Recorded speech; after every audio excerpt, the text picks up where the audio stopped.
Oh, hello, come on in. I'm just about to catch up with the banishment from my favourite TV show, The Backstabbers.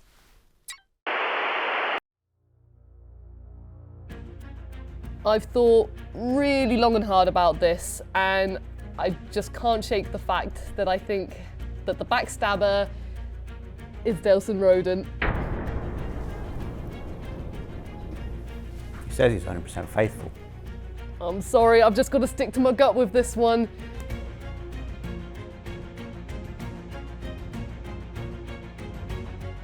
Oh, this is so hard, but ultimately, Rob, I'm sorry, I know it's you.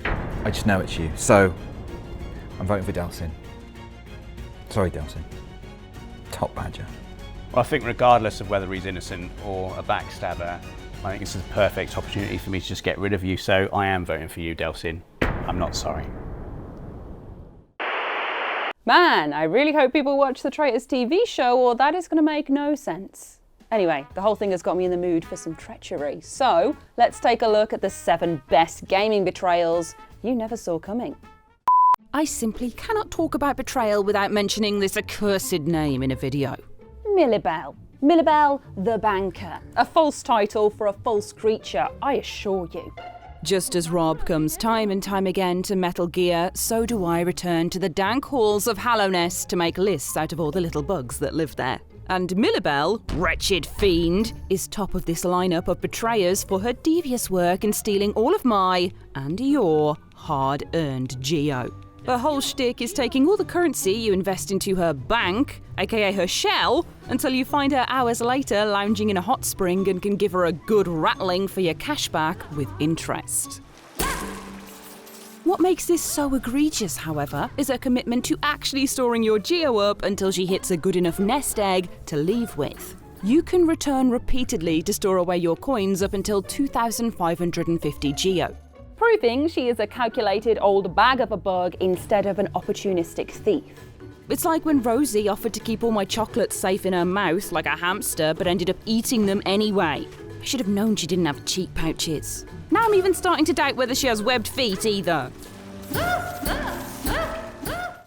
If you've had the pleasure of playing co-op Prison Break A Way Out, then you've also had the displeasure of having to kill your best mate. In the game, I mean. I hope. Hazelight Studios are renowned for their brilliant work crafting cooperative puzzles where each character has a part to play, with A Way Out debuting their formula that was perfected in It Takes Two.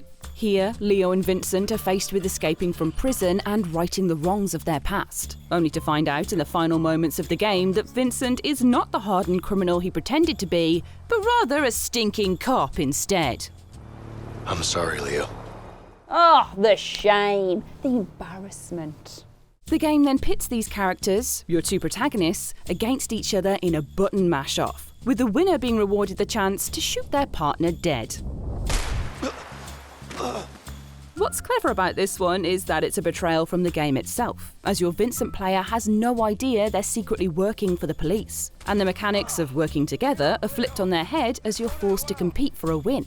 And honestly, making it a loss in a button-mashing race is the rancid cherry on top of this cake of lies and deception.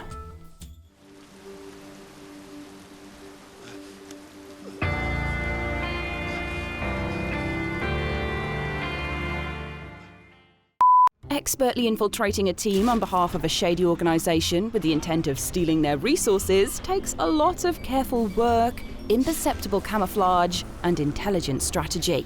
Take it from me. I only joined PlayStation Access to get my hands on a PS5, baby. And I did. I learned everything I know from Kendra Daniels in Dead Space, an icon of subterfuge that wormed her way into Isaac Clarke's doomed team to secure a marker for EarthGov. The marker being a monolith of horrors that warps minds and bodies into unrecognisable nightmares. One that Kendra wants to take back to her superiors rather than return planetside to quell the scourge of necromorphs and visions of the dead throughout Dead Space.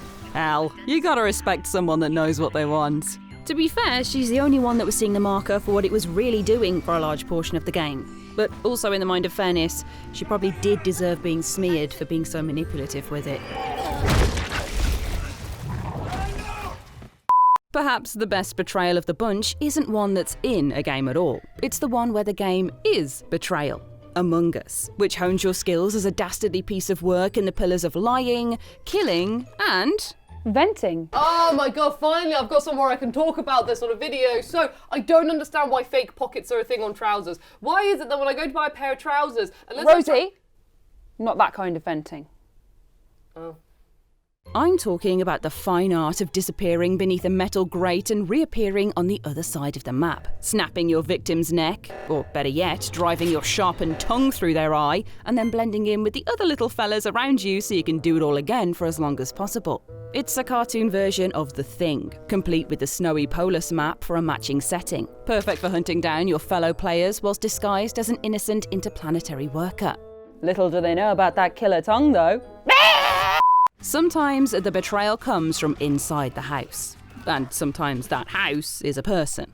And sometimes that person is actually two people for a bit, that then turn out to really be one person. I would say big spoilers for Alan Wake 2 here, but I'm not actually sure I can spoil something this convoluted and cerebral. We'll see. To put it as simply as I can for the swirling horror of this story, after attempting to thwart evil doppelganger Mr. Scratch and his plans for releasing the dark presence into the real world for a good chunk of the game, you learn that Mr. Scratch is none other than a possessed Alan Wake instead. They aren't two people, but the same person at different points on a timeline. And all that evil nonsense Sir Itch got up to was actually all Wake's doing. He wrote the horror story everyone is currently trapped in. He drove his wife to jumping off a cliff, murdered Yakko, and generally was a horrifying menace throughout 13 years of gaming. Wow, Alan, that's quite a few betrayals you've got on your hands there. You couldn't write it. Are we all in your story, Alan?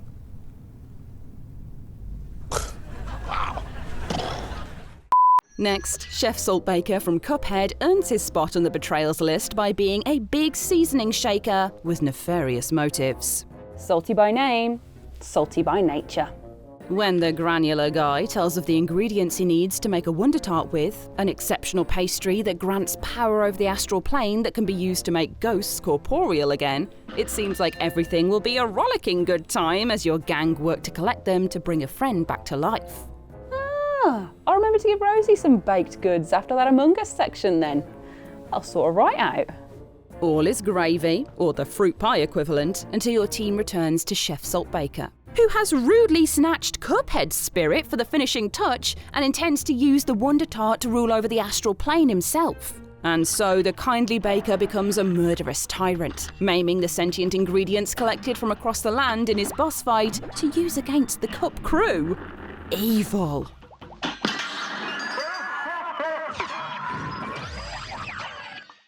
Right, I think it's about time that I check back in on the Backstabbers. There's a rumour two of the contestants are related. Oh, now that Delson's out of the picture, I think I can finally address the elephant in the room. I think two of us might be related. I'm sorry, I just don't see it. I think that's absolutely preposterous. I personally can't see it. I can't see it. Do you not agree with me, Jane? Yeah, totally agree. Yes, there are times where it's pretty obvious a betrayal is going to take place, but that doesn't make it sting any less. Annabella's treatment of Clive at the opening of Final Fantasy XVI is the perfect example. It's clear something shifty is going down with this power-hungry mother, but not exactly how it's going to take place. That is, until the Rosfield family are ambushed by the rival empire of San Brek, resulting in an unconscious Clive left to rot as his life burns to ashes around him. Turns out Annabella defected from Rosaria to San Brek to make the attack happen and secure a better spot in high society. Ooh, ambitious. But ultimately very evil. It's the treatment of Clive that really takes the Geishel Greens though, as instead of killing him, she gets his face branded and enslaves him in the San Brek army. The whole game is about Clive's escape and ascent to something far greater, so don't worry too much. But imagine having the solid cold heart to be able to do that to your whole family to climb a rung up the social ladder. I'm not saying I'm impressed here, but I'm also not impressed either.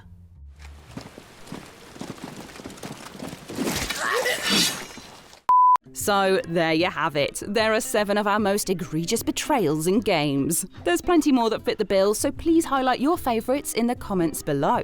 Don't forget to like, share, subscribe, and come back again soon for more from the world of PlayStation. Thanks for watching. PlayStation